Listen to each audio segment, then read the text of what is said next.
Lá na academia, pedir perdão pro seu treinador, se justificar porque que ele não foi na luta. Eles estavam todos magoados com ele, todo triste. E daí ele chegou lá e começou a chorar, falou: o senhor não sabe da obra que Deus fez comigo, por isso que o senhor não entende. E então aquele homem irado falou: suma da minha frente, porque você fez nós gastar muito com você, investimos muito em você, perdi meu tempo com você te treinando, e agora você vem aqui chorando, virou mulherzinha para chorar. Daí ele falou: tá bom, então eu vou embora. É isso mesmo, suma daqui antes que eu junte todos esses rapazes aqui e nós lhe damos uma surra para você aprender. Você fez não é passar vergonha. A outra academia ficou esperando lá e você não apareceu. Ligou para cá zombando de nós, que nós afinou para eles, ficamos com medo deles. Aí ele baixou a cabeça e disse assim: um dia, ele falou pro treinador, você vai entender por que eu tô chorando. Abriu a porta daquela academia e foi embora. E ali, aquele moço foi levantado para auxiliar de jovem, mas ele entrou numa prova espiritual muito grande. E os irmãos sabem que a prova espiritual, para quem já passou, é uma situação muito difícil. A gente já não sente a presença de Deus mais. O inimigo começa a falar que Deus não vai cumprir a palavra. Se tem alguém olhando de longe, o inimigo já fala que aquela pessoa está falando mal da gente. E é um tipo de uma depressão. E ali aquele moço, que era para ser famoso, lutador de boxe, foi trabalhar de ajudante de construção civil. Em Sorocaba, entre Sorocaba e a cidade de Itu, tem um hospital da lepra, chamado Hospital Piratingui. E ele trabalhando ali, e o encarregado daquela obra não gostava de crente. Quando sabia que a pessoa era crente, mandava embora. Ele não gostava de crente. E ele, na inocência, foi brincar com o encarregado. Falou: o senhor não gosta de crente? Não. Mas desse crente aqui o senhor vai gostar. Ah é? Eu vou gostar? Tá vendo aquela caçamba lá? E aquele entulho? Tô vendo.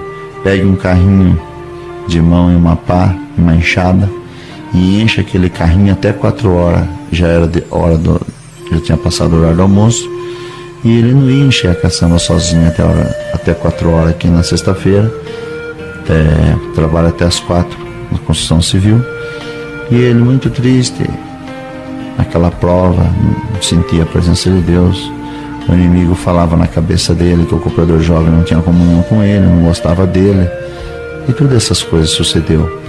E o certo é que ele foi pegar o carrinho e enxada. Quando ele chegou naquele monte de entulho, ele abaixou perto do carrinho, começou a chorar.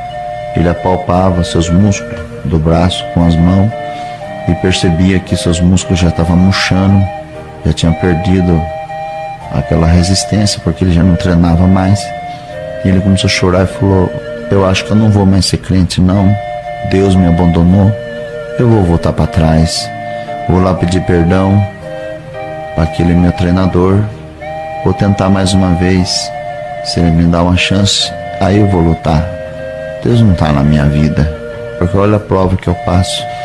E o certo é que ele, pensando assim, passou uma enfermeira empurrando uma maca e um corpo em cima, e tinha uma rampa para subir, para entrar naquele lugar que eles levavam os corpos. E a moça não dava conta de puxar aquela maca com aquelas rodinhas no chão.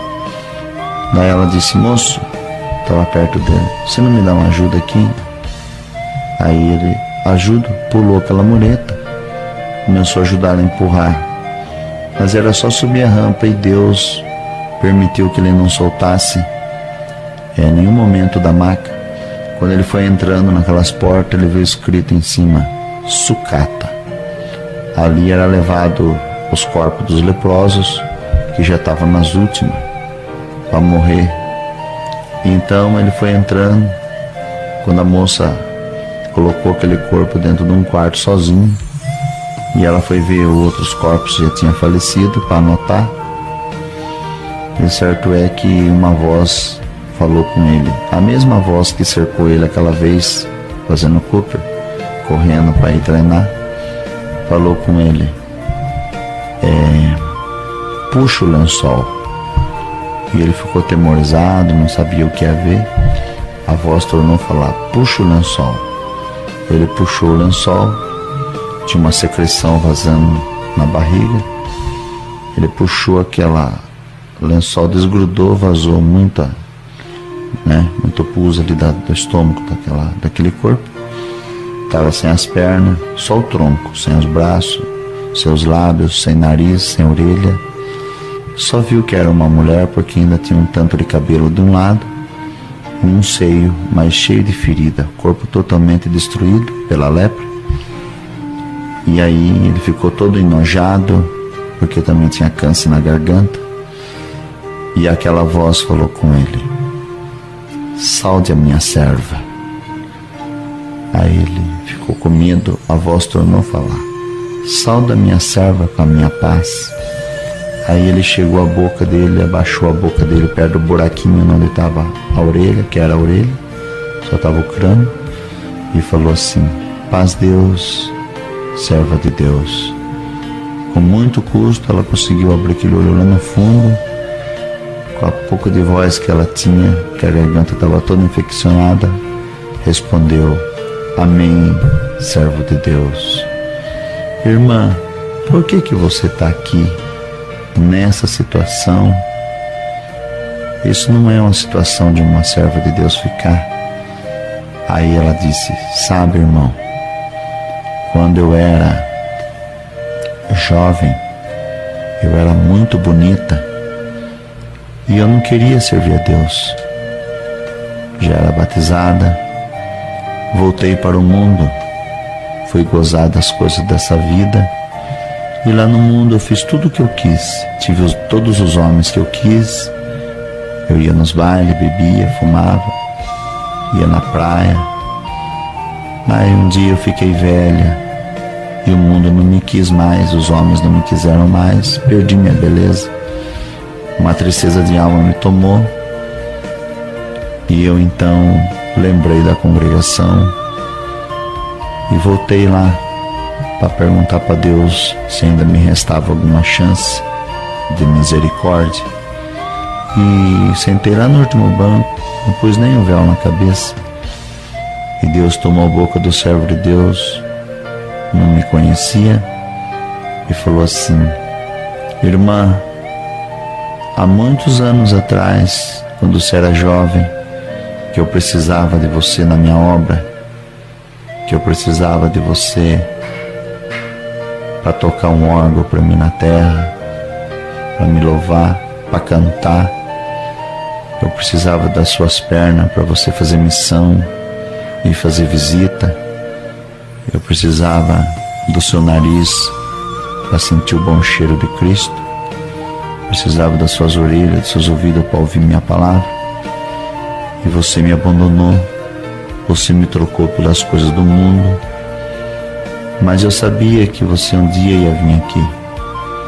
Eu sabia que um dia você ia voltar. E para você saber que eu te amo, a sua coroa está na minha mão. Não dei ela para ninguém, porque eu sabia que você ia voltar. E para você saber que eu sou um Deus de misericórdia e que eu ainda te amo, eu te digo, a tua coroa está na minha mão, mas só vou te dar ela para você com uma condição. A tua carne vai pagar tudo que ela gozou e para mim salvar a tua alma. Saia daqui hoje com a lepra e com o câncer, porque a tua carne tem que pagar pelo que ela fez contra a sua alma. Em vez de um ai ou de uma murmuração, você dá um glória. E se você der um glória, a coroa está aqui na minha mão. Então é por isso, irmão, que eu estou aqui. Eu estou aqui por causa da coroa da vida eterna. Aí então ela disse, irmão, eu estou cansada, eu quero descansar agora. Eu cobri a serva de Deus de volta E voltei a carregar entulho. E quando estava carregando entulho, um carrinho, 2 carrinhos, aquela enfermeira passou e falou: moço, sabe aquela mulher que você estava conversando com ela? Sei, acabou de falecer. Deus falou com ele. Eu só deixei ela viva até hoje para te dar esse recado. Não volte para o mundo. Não tente me deixar, porque ela tinha perna e hoje não tem mais. Tinha mãos e braços para abraçar as bençãos e não tem mais. Tinha boca para dar glória, não quis dar glória. Tirei a boca dela, não tem boca mais. Ela tinha nariz para sentir o bom cheiro, não tem mais. Tem ouvido para ouvir minha palavra, não quis ouvir, tirei dela. Não force eu fazer com você o mesmo que eu fiz com ela, porque as suas carnes para mim não têm valor, a não ser as vossas almas. Então, aquele moço foi liberto daquela prova espiritual, deixou aqueles desejos carnais para trás, aquela prova espiritual deixou ele e está firme servindo a Deus na terra.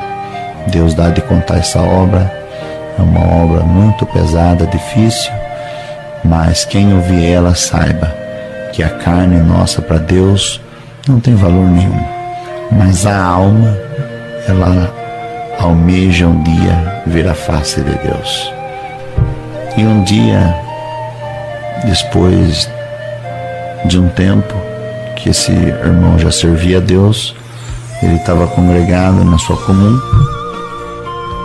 e alguém puxou o paletó dele pelas costas.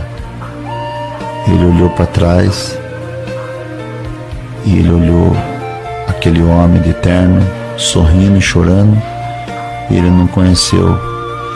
E ele falou: você não está me conhecendo? Ele falou: não, meu irmão, não te conheço.